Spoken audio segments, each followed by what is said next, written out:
Hello दोस्तों, नमस्कार। स्वागत है आप सभी का आपके अपने YouTube channel the study world में। दोस्तों, जैसा कि आपको मालूम हुआ होगा कि हमने RO, ARO और PCS 2020 को लेकर के करंट अफेयर की एक श्रृंखला शुरू की है, जिसके तहत हम करंट अफेयर के विभिन्न मुद्दों को जो बहुत ज़्यादा परीक्षा में पूछे जाते रहे हैं उन पर आपके लिए वीडियो लेक्चर पहुंचा रहे हैं।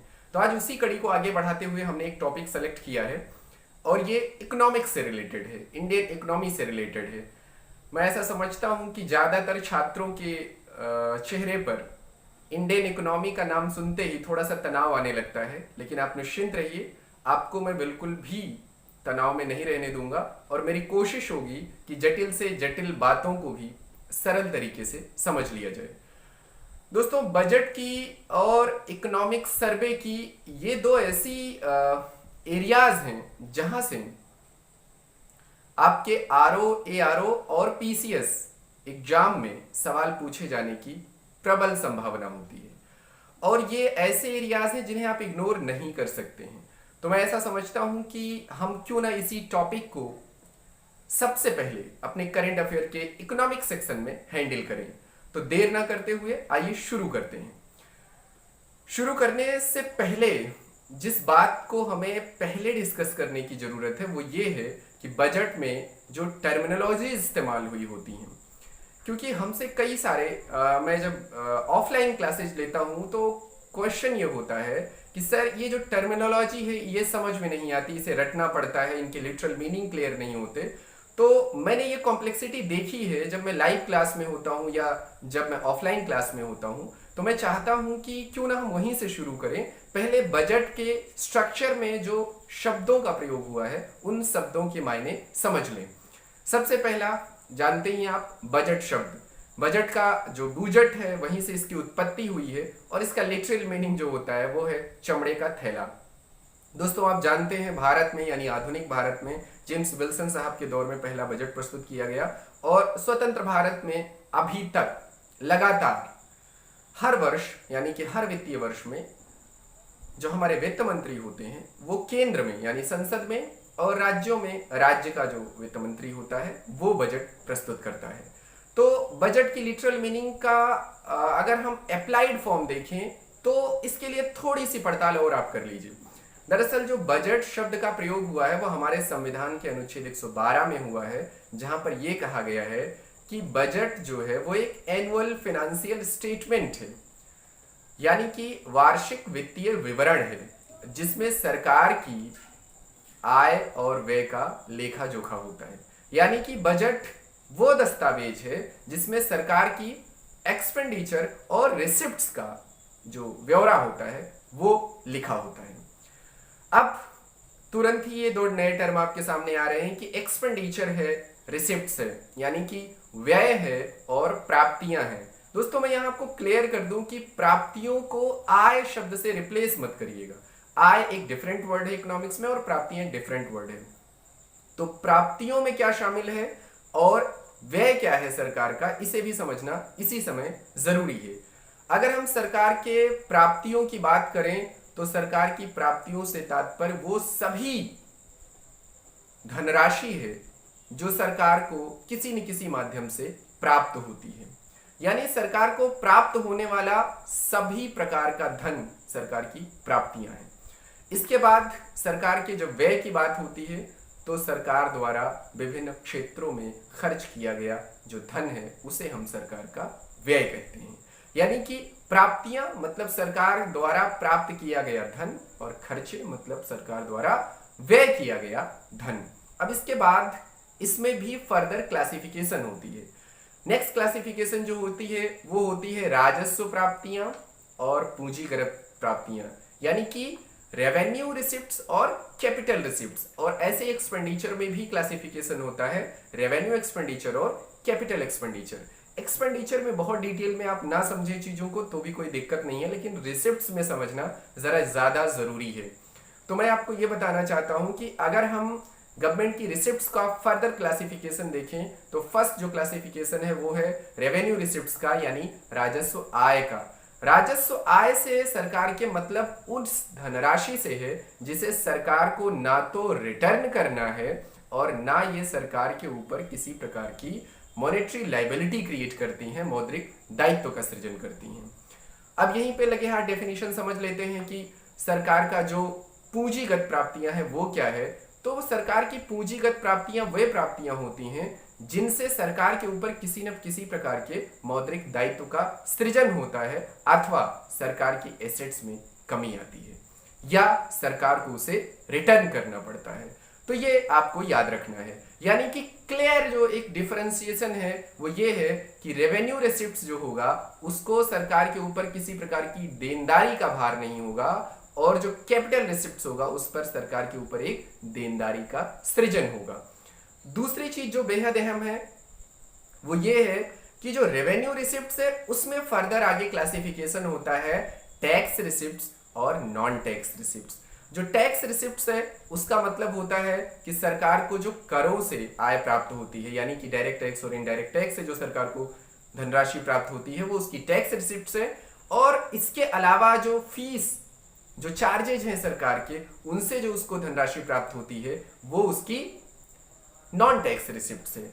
अब आप सोच रहे होंगे कि एक उदाहरण यहां मिल जाए तो ज्यादा क्लियरिटी आएगी। टैक्स में आप आराम से आयकर ले सकते हैं, कॉर्पोरेट टैक्स ले सकते हैं, ये सब टैक्स रिसिप्ट्स होती हैं। फी के मामले में कस्टम ड्यूटी आप ले सकते हैं।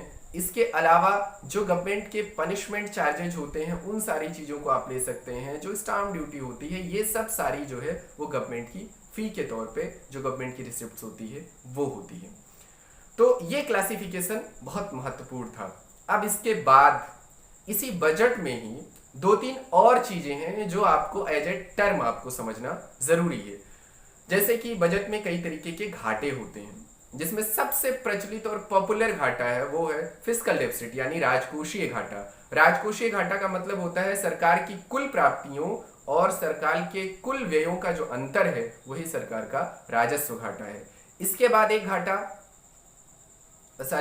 ये राजकोषीय घाटा है। इसके बाद जो अगला घाटा आता है वो राजस्व घाटा आता है, रेवेन्यू डेफिसिट। रेवेन्यू डेफिसिट का मतलब होता है कि सरकार को जो कुल राजस्व आय हुई है यानी प्राप्तियां हुई हैं और जो सरकार का कुल राजस्व व्यय है जो उसका अंतर है वो सरकार का राजस्व घाटा होता है।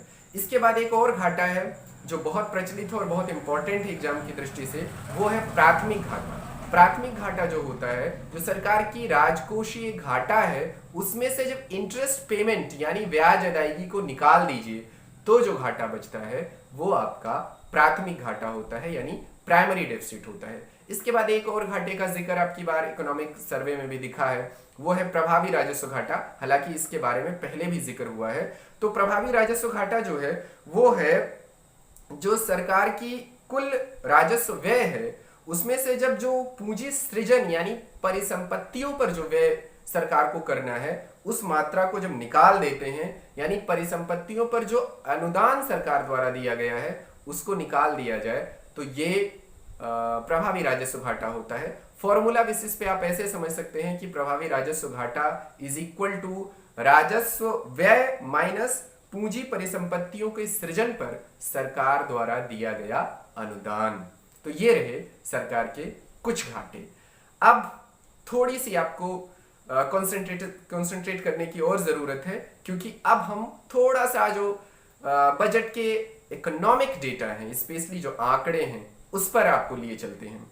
और ये बजट जाहिर सी बात है कि केंद्रीय बजट 2020-21 के बारे में हम लोगों को बात करनी है।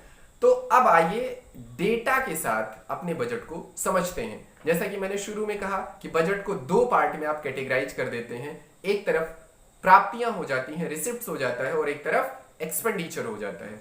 तो रिसिप्ट्स जो इस बार है और ऑब्वियसली जो एक्सपेंडिचर है वो दोनों इक्वल ही होता है। तो जो उसका फिगर है वो है 30,42230। इसको आप ऐसे ही याद कर लीजिए, यानी कुल मिला जुला करके 30,42,230 करोड़ जो रुपए का फिगर है वो हमारा रिसिप्ट है गवर्नमेंट का और वही एक्सपेंडिचर है, ये एस्टिमेटेड होता है। इसके बाद अब इसके फर्दर क्लासिफिकेशन की तरफ चले आइए। तो अगर हम प्राप्तियों की तरफ आए तो सरकार की जो प्राप्तियां हैं उसको दो कैटेगरी में मैंने बांटा था, राजस्व प्राप्तियां और पूंजीगत प्राप्तियां। तो अगर राजस्व प्राप्तियों की हम बात कर लेते हैं यहाँ पर, तो जो राजस्व प्राप्तियां हैं सरकार की वो टोटल 20,02,926 यानी 20,20,926 करोड़ रुपए है। और जो पूंजीगत प्राप्तियां सरकार की हैं वो 10,21,304 यानी 10,21,304 यानी 10,21,304 ये फिगर है सरकार की पूंजीगत प्राप्तियों का। अब इसके बाद कर राजस्व की बात कर लें और गैर कर राजस्व की बात कर लें तो जो कर राजस्व से सरकार को आय प्राप्त हो रही है वो 16,35,909 करोड़ रुपए है और जो गैर कर राजस्व से प्राप्त हो रही है वो 3,85,017 करोड़ रुपए का आंकड़ा सरकार का है। अब इसके बाद पूंजीगत प्राप्तियों की बात आती है तो उसमें 3 मेजर आइटम्स आप आइडेंटिफाई कर लीजिए। पहला जो मेजर आइटम है वो ऋण वसूली है, यानी कि सरकार जो है वो जो ऋणों से आय प्राप्त कर रही है वो फिगर जो है वो है करीब 14,967 करोड़ रुपए का। इसके बाद जो सरकार उधारी से यानी उधार लेकर के पैसे इकट्ठा करती है वो है 7,96,337 करोड़ रुपए का। और इसके बाद जो सरकार का शेष इनकम है वो सार्वजनिक उपक्रमों में सार्वजनिक क्रमों में निवेश करके होता है और विनिवेश करके होता है, उसका फिगर है 2,10,000 करोड़ रुपए। तो एक ये फिगर है। अब आप सोच रहे होंगे क्या इतने आंकड़े याद करने हैं? अभी यहाँ पर कोई आंकड़ा आपके लिए इंपॉर्टेंट नहीं है, सिर्फ एक आंकड़ा इंपॉर्टेंट है, वो एक्यूरेट फिगर है जो कि आपको एक्सपेंडिचर और रिसिप्ट्स का एक ही फिगर मिला था, वो है 30,42,230 यानी 30,42,230 करोड़ रुपए। अब आइए एक्सपेंडिचर की तरफ चलते हैं और एक्सपेंडिचर में 2 कैटेगरी हम फिर फर्दर करेंगे, वही पूंजीगत और राजस्व। तो अगर हम पूंजीगत एक्सपेंडिचर की बात करें तो वो है 4,12,085 करोड़ रुपए और अगर राजस्व व्यय की बात करें तो 26,30,145 करोड़ रुपए ये फिगर है। तो ये जो सब फिगर है यानी रेवेन्यू, कैपिटल, इसमें जो डिवीजन हुआ है ये उतना अहम नहीं है, सिर्फ प्राप्तियां और जो एक्सपेंडिचर है इनको दोनों को एक ही फिगर होता है, वो आप याद कर लीजिए, शायद कभी कभी वो सवाल हो जाता है। इसके बाद घाटे की बात आती है।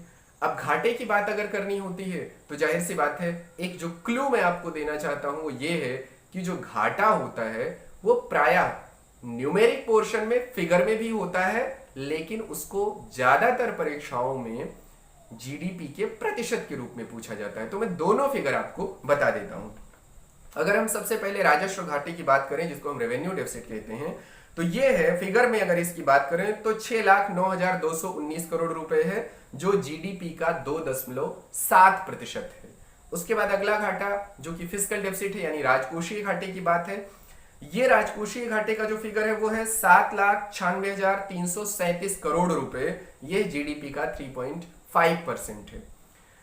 इसके बाद प्राइमरी डेफिसिट की बात आती है यानी प्राथमिक घाटे की। ये है फिगर में 88,134 करोड़ रुपए और ये 0.4% ऑफ जीडीपी है। इसके बाद प्रभावी राजस्व घाटे का मैंने जिक्र अभी किया था, उसका अगर फिगर ले लें तो वो 1.8% ऑफ जीडीपी है। तो ये आपके घाटे का फिगर रहा। घाटे का फिगर में उतना इंपॉर्टेंट नहीं है, लेकिन परसेंटेज में ये इंपॉर्टेंट है। तो एक बार मैं चाहता हूं कि आप मेरे साथ परसेंटेज वाले फिगर पर ध्यान दे लें। आइए देख लेते हैं। राजस्व घाटा 2.7% ऑफ जीडीपी, राजकोषीय घाटा 3.5% ऑफ जीडीपी और उसके बाद प्राइमरी डेफिसिट 0.4% ऑफ जीडीपी। ये आप याद कर लीजिए। अब इसके बाद जो चीज याद करने वाली होती है वो ये होती है कि बजट में सब्सिडी का क्या प्रोविजन है। सब्सिडी बहुत इंपॉर्टेंट सेक्शन है। सब्सिडी आप जानते हैं कस्टमर के बिहाफ पे गवर्नमेंट द्वारा जो पेमेंट होता है उसे हम सब्सिडी कहते हैं, यानी एक तरीके की आर्थिक राहत होती है जो कंज्यूमर को मिलती है। हालांकि यहाँ क्लियर रहिए, सिर्फ कंज्यूमर के बिहाफ पे सरकार पेमेंट नहीं करती है बल्कि वो प्रोडक्शन में भी सब्सिडी देती है। तो बड़ी बड़ी कंपनियों को प्रोडक्शन में भी सब्सिडी मिलती है। अगर हम सब्सिडी की बात करें तो सरकार का जो कुल धनराशि सब्सिडी के लिए अलोकेट हुआ है यानी अलॉट हुआ है वो है 2,62,109 करोड़ रुपए। और अगर हम इसमें देखें टॉप 3 आइटम जिसपे सबसे ज्यादा गवर्नमेंट को सब्सिडी की राशि खर्च करनी पड़ती है तो सबसे ज्यादा सब्सिडी है फूड सब्सिडी, उसके बाद जो आता है वो है फर्टिलाइजर यानी उर्वरकों पर जो सब्सिडी दी जाती है, और तीसरा है पेट्रोलियम सब्सिडी। यानी टॉप 3 सब्सिडी आपको याद रखना है, सबसे ज्यादा फूड, फिर उसके बाद फर्टिलाइजर और फिर पेट्रोलियम प्रोडक्ट। इसके बाद इसमें जो चीज याद करने वाली है, यहां से अक्सर सवाल पूछा जाता रहा है, वो ये है कि जो हमारी रिसिप्ट्स है और जो हमारी एक्सपेंडिचर है वो किस फॉर्म में है और किन किन क्षेत्रों में कितना कितना प्रतिशत खर्च किया जाता है। तो अगर आप कोई अप्रैल की करंट अफेयर्स की मैगजीन उठाते हैं तो आपने वहां देखा होगा कि 2 सिक्के बने होते हैं और एक सिक्के पे लिखा होता है कि रुपया आता है, एक सिक्के पे लिखा होता है रुपया जाता है। तो जिसमें आता है इसका मतलब है कि वो रिसिप्ट्स की बात कर रहा है, जहां जहां से सरकार को पैसे मिल रहे हैं। दूसरा जो फिगर होता है रुपया जाता है, उसका मतलब है कि वो एक्सपेंडिचर की बात कर रहा है, जहां जहां सरकार का पैसा खर्च हो रहा है। तो आइए उसी तरीके से हम देख लेते हैं कि सरकार को किन किन क्षेत्रों से कितने प्रतिशत आय प्राप्त हो रही है।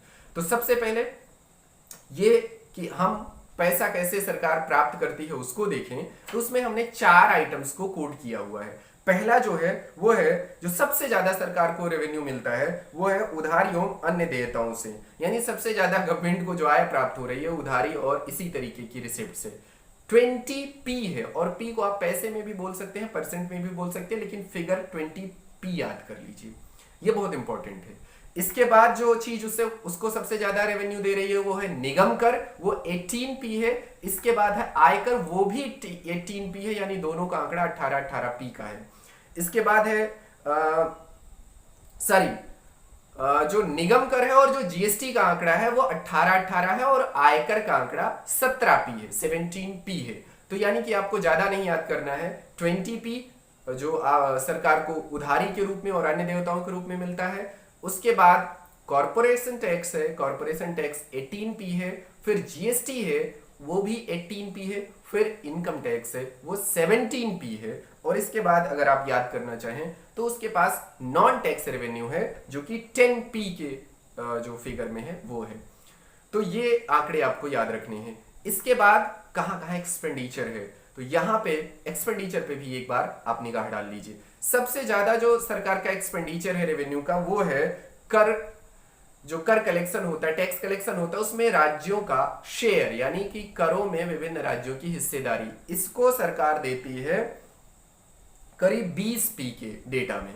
इसके बाद जो दूसरी चीज है वो सबसे बड़ा एक्सपेंडिचर गवर्नमेंट का है वो है इंटरेस्ट पेमेंट, ब्याज अदायगी, यानी कि सरकार की जो दूसरी बड़ी खर्च की मद है वो ब्याज अदायगी है।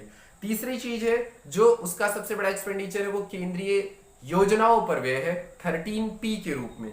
उसके बाद अगर 2 डेटा और एक्सपेंडिचर के रूप में आप काम जो आपके लिए उपयोगी हैं वो देखें तो जो डिफेंस है उस पर गवर्नमेंट की 8% एक्सपेंडिचर है। उसके बाद जो सब्सिडी है उस पर 6% की सब्सिडी जो है एक्सपेंडिचर है, और सब्सिडी के साथ ही पेंशन पर भी 6% गवर्नमेंट का एक्सपेंडिचर है।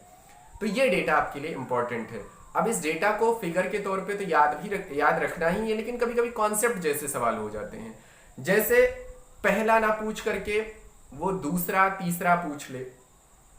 कभी कभी ये पूछता है कि सरकार जो टैक्स रेवेन्यू है उसमें सबसे बड़े आइटम्स में डायरेक्ट टैक्स रेवेन्यू से कौन सी चीज रिसीव करे। जैसे मैं उदाहरण के तौर पे आपको बताऊं तो अगर सरकार ये पूछे आपसे कि कर राजस्व में प्रत्यक्ष करों में सबसे ज्यादा कंट्रीब्यूशन कौन दे रहा है, तो आप जानते हैं कॉर्पोरेशन टैक्स है, चूंकि वो 18p में है।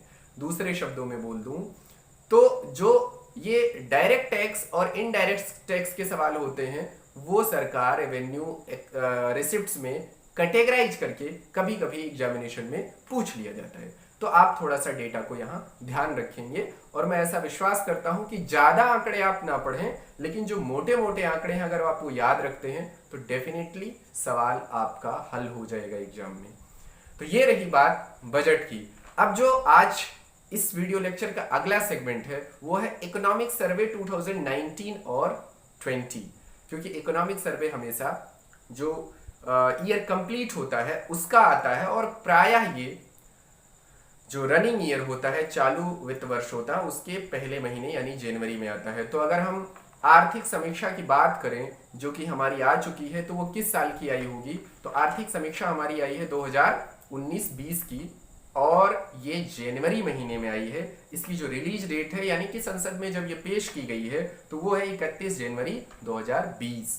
और जानते ही हैं आप कि जो आर्थिक समीक्षा होती है वो वित्त मंत्री द्वारा संसद के पटल पर पेश किया जाता है। इसके बाद इससे एक जीके का सवाल कभी कभी ये बनता है कि आर्थिक समीक्षा जो होती है वो किसके निर्देशन में तैयार होती है। तो इस बार की जो 2019-20 की आर्थिक समीक्षा है वो केवी सुब्रमण्यम के निर्देशन में तैयार की गई है, तो आप इनका नाम भी याद रख लीजिए। इसके बाद जनरल नॉलेज और कॉन्सेप्ट के लिए आपको यह जानना जरूरी होता है कि आर्थिक समीक्षा में कौन कौन से आइटम्स होते हैं, यानी कौन कौन सी चीजें शामिल होती हैं, क्या क्या सेक्टर उसमें इन्वॉल्व होते हैं। तो 5-6 सेक्टर मोटे मोटे तौर पे हैं, वो मैं आपको बता दे रहा हूं। इस बार की जो आर्थिक समीक्षा उसमें अर्थव्यवस्था की स्थिति, मौद्रिक प्रबंधन, राजकोषीय घटनाक्रम, धारणीय विकास यानी सस्टेनेबल डेवलपमेंट, कृषि, उद्योग एवं अवसंरचना यानी industry and infrastructure, service sector सेवा क्षेत्र, सामाजिक अवसंरचना सोशल जो हमारा इंफ्रास्ट्रक्चर है, मानव विकास ह्यूमन डेवलपमेंट और रोजगार, ये हमारे जो हमारी आर्थिक समीक्षा है उसके मुख्य विषय हैं। अब इसके कुछ आंकड़े जो बेहद इंपॉर्टेंट है एग्जाम की दृष्टि से, एक नजर में फटाफट देख लीजिए। जो पहली चीज है वो ये है कि कभी कभी पूछा गया है, छोटे एग्जाम्स में खास तौर पे पूछा गया है कि कुल मुद्रा भंडार भारत का कितना है, स्पेशली विदेशी मुद्रा भंडार। तो वो अभी हमारा जो लेटेस्ट डेटा है वो 461.2 अरब डॉलर है और ये 10 जनवरी 2020 तक के आंकड़े के अनुसार है। इसके बाद जो दूसरी चीज पूछी जाती है वो ये है कि भारत पर कितना विदेशी ऋण है, तो उसका आंकड़ा है 557.5 अरब डॉलर, ये हमारे ऊपर विदेशी ऋण है। इसके बाद जिस सेक्शन पर बात करनी है वो आर्थिक समीक्षा का बेहद इंपॉर्टेंट सेक्शन है और वो हमारे ट्रेड का हिस्सा है। तो ट्रेड में 3 बातें आपको याद रखनी है। पहली, हमारी ट्रेड पार्टनरशिप में कौन कौन से कंट्री हैं, एक्सपोर्ट हमारा किन देशों के साथ ज्यादा या कम है और इंपोर्ट किन देशों के साथ ज्यादा या कम है। तो पहले हम अपने ट्रेड पार्टनर्स को जान लेते हैं और उसमें हम यही ध्यान रखेंगे कि सबसे ज्यादा से सबसे कम की तरफ आएंगे और टॉप 4 जो हमारे ट्रेड पार्टनर्स हैं उनको हम देखने की कोशिश करेंगे। तो जो आपकी बार आर्थिक समीक्षा आई है उसमें सबसे ज्यादा जो हमारे ट्रेड पार्टनर्स की अगर लिस्ट देखें तो सबसे ज्यादा ट्रेड हमारा जो ट्रेड पार्टनर है वो यूएसए के साथ है 11.3% ऑफ टोटल ट्रेड। उसके बाद चीन है 10.9% के साथ, फिर यूएई यानी कि संयुक्त अरब अमीरात ये है 7.3% और उसके बाद सऊदी अरब है वो है 4.1%। तो एक सीरीज में आप याद कर लीजिए, चीन को ओवरटेक करके हमारा इस बार का सबसे बड़ा जो ट्रेड पार्टनर है वो अमेरिका बन गया है। दूसरे स्थान पर चीन है, तीसरे स्थान पर यूएई है और चौथे स्थान पर सऊदी अरब है। इसके बाद जो अगला डेटा है वो आयात और निर्यात का है। तो आइए आयात का डेटा देख लेते हैं। भारत जिन देशों से सबसे ज्यादा आयात किया है 2019-20 में, उसमें जो कंट्री शामिल हैं वो है चीन, इससे सबसे ज्यादा आयात हुआ है। उसके बाद यूएसए है, उसके बाद यूएई है और फिर सऊदी अरब है। तो अगर आप देखें तो ट्रेड पार्टनर्स में पहले अंक का हेरफेर हुआ है। आयात के स्तर पर चीन से सबसे ज्यादा आयात हुआ है, फिर उसके बाद अमेरिका है, फिर यूएई है और फिर सऊदी अरब है। और अगर हम एक्सपोर्ट की बात करें यानी हमने सबसे ज्यादा किन देशों को निर्यात किया है, तो सबसे ज्यादा जो हमारा निर्यात है वो यूएसए को है यानी अमेरिका को है, उसके बाद यूएई को है, फिर चीन को है और फिर हांगकांग को है। तो ये आपके टॉप एक्सपोर्टर और इंपोर्टर हो गए।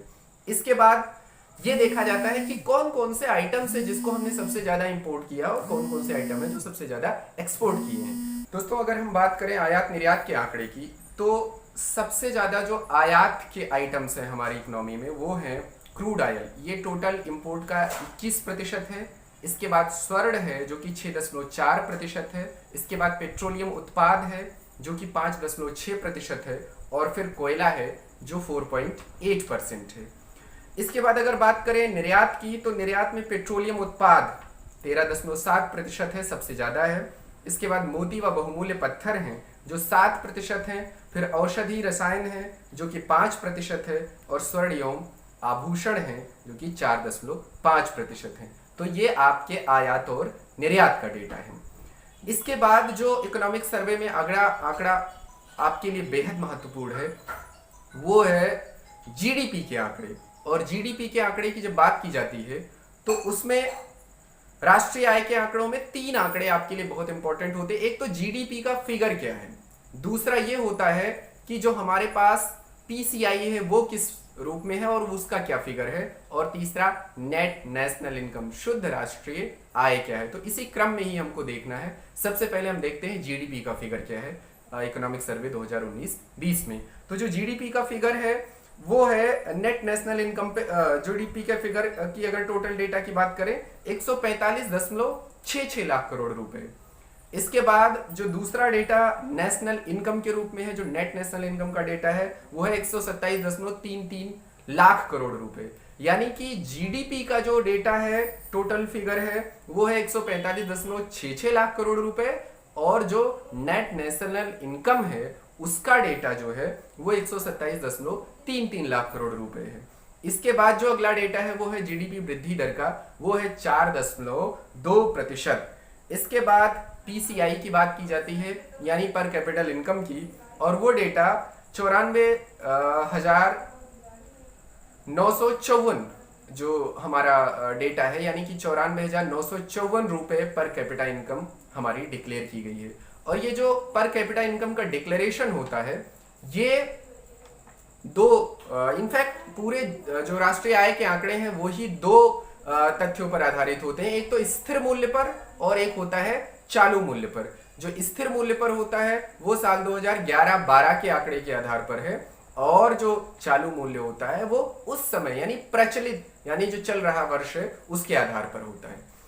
इसके बाद अगर इसमें हम अगले इंपॉर्टेंट सेक्शन की बात करें जो आपके आर्थिक समीक्षा की दृष्टि से अहम है, तो वो ये है कि हमारे इकोनॉमी में कौन कौन से क्षेत्रों का किस तरीके का कंट्रीब्यूशन है। तो हम आपको बता दें कि हमारी इकोनॉमी में सबसे ज्यादा कंट्रीब्यूशन सेवा क्षेत्र का है जो कि करीब 54% है। उसके बाद उद्योग और उससे संबंधित क्षेत्रों का है, अवसंरचना क्षेत्रों का है, वो है करीब 29.6%, और फिर कृषि का है जो कि 16.6% के आंकड़े के आसपास है। तो ये डेटा भी आपके लिए इंपॉर्टेंट है।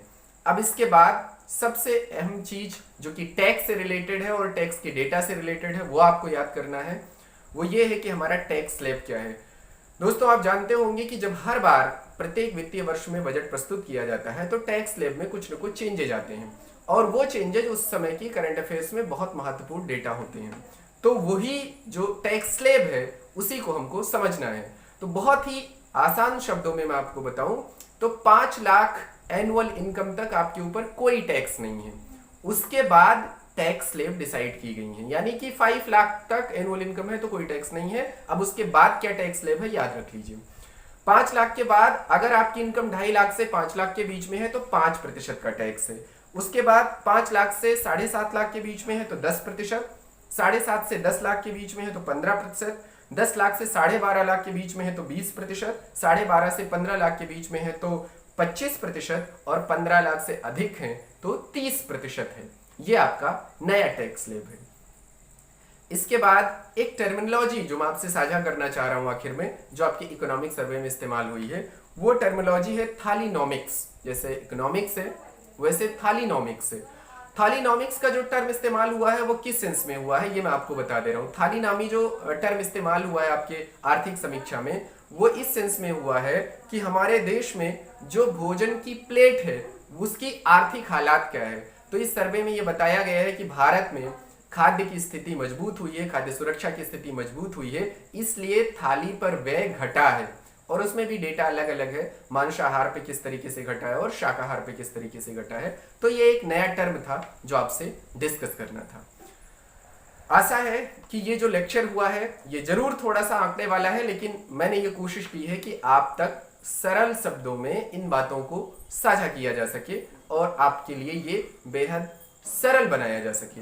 तो आशा है कि आपने इस लेक्चर को समझने के बाद बजट और आर्थिक समीक्षा पर जो महत्वपूर्ण बातें हैं वो समझ ली होंगी। निकट जो एग्जाम है उसमें इनकी बहुत ज़्यादा इंपॉर्टेंस है, इसलिए इनको इस प्रकार से समझिएगा, इस प्रकार से इसको याद रखिएगा कि इसे आप यूटिलाइज कर सकें।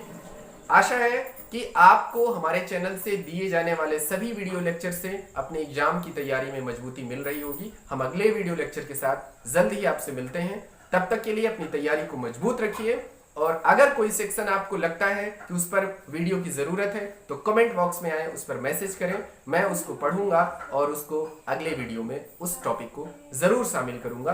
थैंक यू वेरी मच, बने रहिए।